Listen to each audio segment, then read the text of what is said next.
Hi everybody. I can't believe it's already October 1st.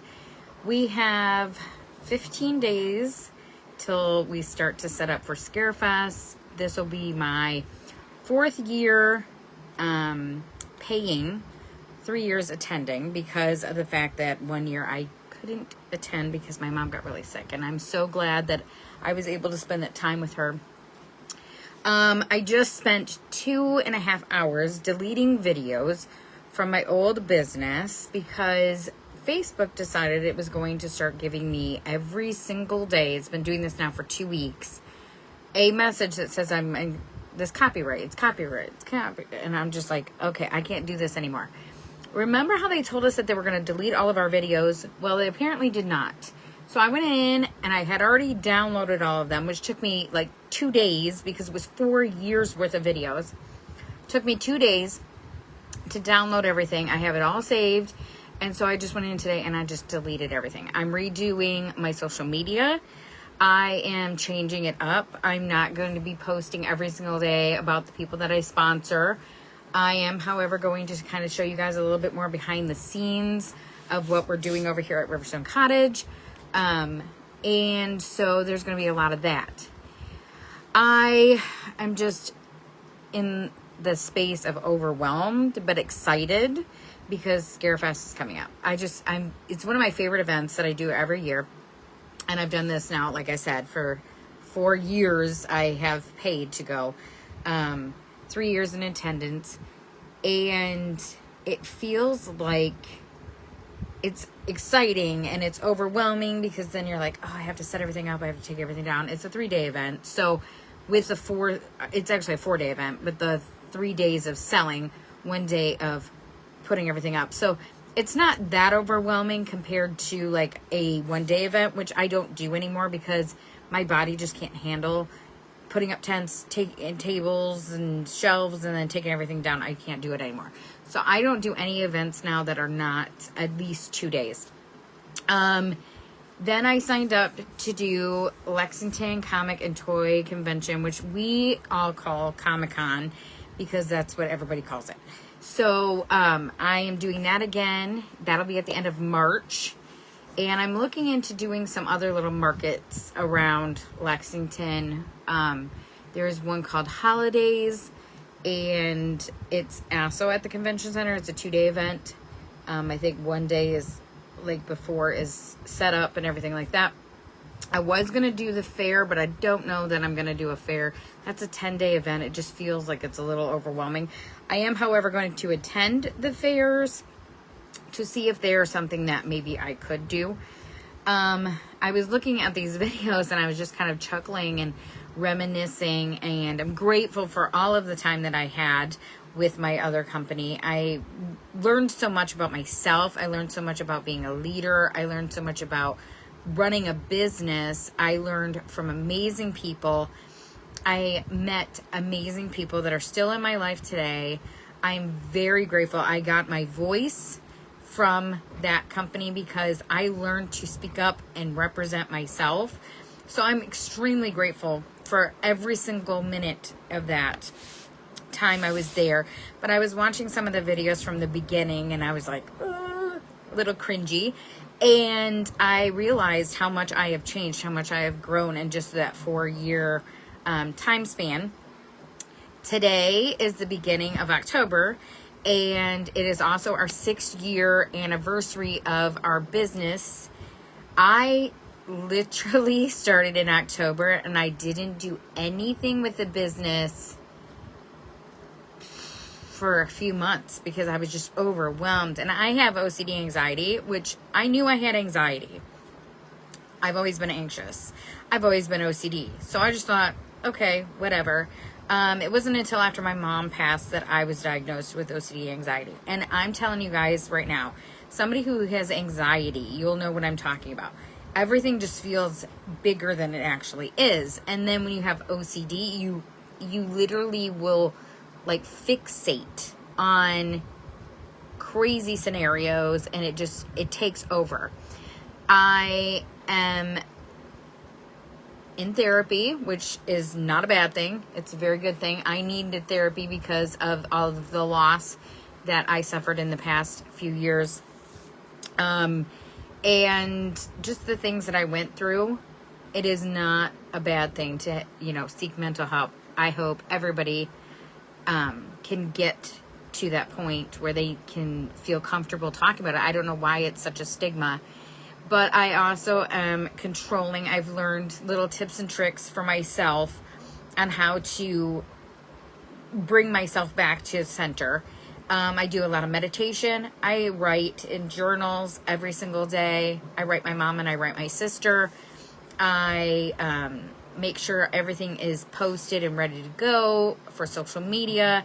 I try and stay ahead of the game. I've always done that only because my life gets chaotic sometimes and things happen where I have to just leave.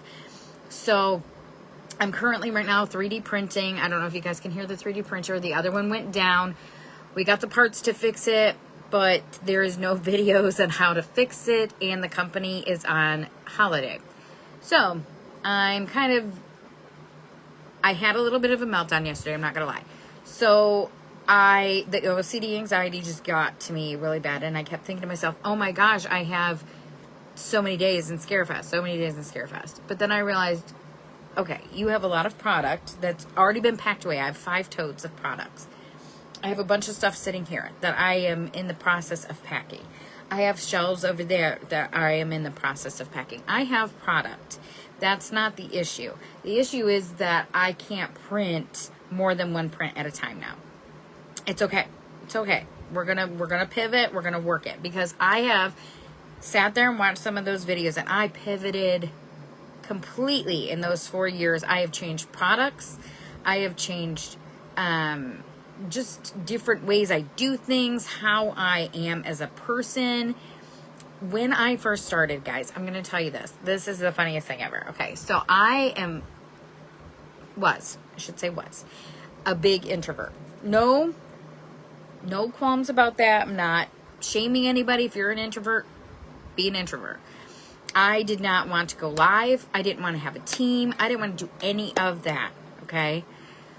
Then I realized, wait, there's something to this. So I started doing things that were completely out of my comfort zone. Because of that company, I pushed myself past my comfort zone. I try and do that all the time now because I own my own business. This is my own business. It is mine. It is just something that, and don't get me wrong, I have a fabulous support system of friends and family, and I'm grateful for every one of them, and I'm grateful for every one of you who have supported and watched. And if you've been with me since the beginning, you guys know exactly what I'm talking about. If you're new to following me, I was with another company. It was an MLM company, and I loved it. I loved everything about it. It just got to a point where it no longer fit my lifestyle. So I made this hard decision to walk away, and I thought to myself, oh my gosh, I'm a failure. I just, and then I realized, no, I was doing what I needed to do for my mental health. I needed to get myself to where I needed to go, and it was just a stepping stone, an amazing stepping stone, but it was a stepping stone and a lesson, lots of lessons learned, and lots of amazing times with that company. So, and many of them have moved on, and many of them are still there, and I just follow everybody in their journey because they're just amazing people, and I'm so grateful that I got to be part of that. But like I said, I was watching the videos, and I was watching from the first video I ever did, and I was like, ooh, whoa, that girl is not the same girl I am. That woman is not the same woman I am today. I realized how much I have changed, and I want to get emotional about it, but I've realized how much I have changed in that 4-year time. And I sat there and watched a video I just recently did, and I'm kind of comparing the two, and I'm like, wow, I have grown. I have become stronger. I am a lot stronger than I give myself credit for. I don't know if a lot of you guys know this, but my husband is a retired veteran. He did go to Iraq for a year, so he's a combat veteran. And I raised my kids for a year by myself. I was all the way out in Colorado. My family was in Michigan and Kentucky, and I was by myself. I mean, I had my sisters every once in a while would come out and stay with me and stuff like that, but they had their own lives. And so I learned then that I was stronger than I thought I was. When my mom got sick, and I am the oldest, when my mom got sick and I realized, oh my goodness, I'm the oldest and I need to step up and I need to be there for everybody because that's just how I am. And so I decided that, okay, I'm going to do this. I'm going to put this stuff on hold and take care of my family, which family to me is like the most important. And so I realized then that I was strong. I realized then that I was stronger than I gave myself credit for. And I have learned that over the years that I'm stronger than I give myself credit for. And I know a lot of people who deal with that. And I know a lot of moms who deal with mom guilt. They think, oh, well, if I do this for myself, that's selfish. Or if I do this for, this reason, it's selfish compared to my kids. Like, I suffered that so bad. All my kids are adults now, but I still feel like that sometimes. I still feel like, oh, if I go and get myself a Starbucks, and I don't get anything for anybody else in the house, does that make me a horrible human being? Like, and then of course the OCD anxiety kicks in and I just, but I'm learning that I can control that. I'm learning that I can do things for myself, and it's not selfish, it's self-care.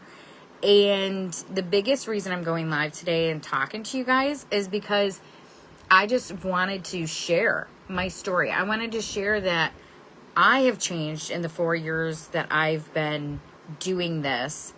4 years of videos is what I'm talking about.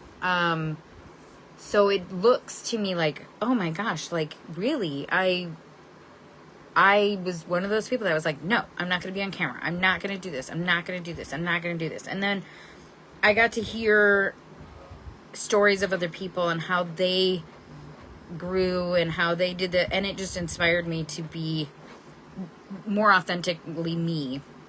So I know a lot of you guys can see, like, I have tattoos. I have lots of them, actually. That's my mom's heartline right there. This one right here says let them, and there's a little bee.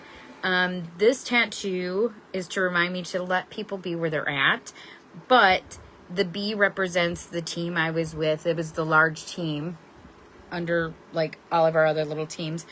And it's the team that gave me my voice. It's because of all of them that I found my own voice. And I am stronger. Now, don't get me wrong, guys.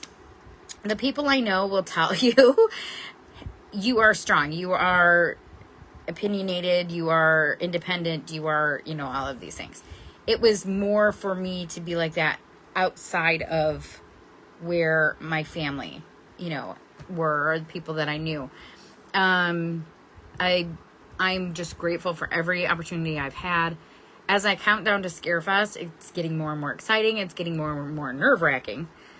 But I know that this is going to be a fun event. It always is. Even when things go crazy, we just got to pivot. And my print just got done on the printer, so I'm going to take that off and I'm going to get ready to just work on some stuff. I finally got the sublimation thing figured out. I was very, very upset because my sublimation was not adhering right, and then I found out, okay, maybe it's the printer, and then I looked at my humidity in my office and it was ridiculously high. So my little humidifier or dehumidifier was not enough. So I got another one, so we got 2 now going. And within 2 hours, the humidity dropped by like 20%. So that's a huge thing. So I am going to be working on sublimation. I finally got my printer to hook up to my new computer. That was a pain in the behind. I got my printers are going, that are working. I'm just going to work on what I can. I'm going to control what I can. And I have some errands to run because, of course, it's the first of the month. So everything, all the bills, all the adulting happens.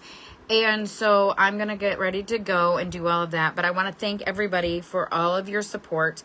If you're watching this on my YouTube channel, don't forget to subscribe. I will also put a link with this video on how to support, how to follow along, do all of that stuff with other social media. I also sponsor 3 amazing creative souls who I have enveloped into the Riverstone Cottage Gifts family, and that is Miwa the Fox and Beating with PTSD and Agent Fast Fox. They are all amazing. And so you can find their links also in the Linktree link that I'm going to share into this video.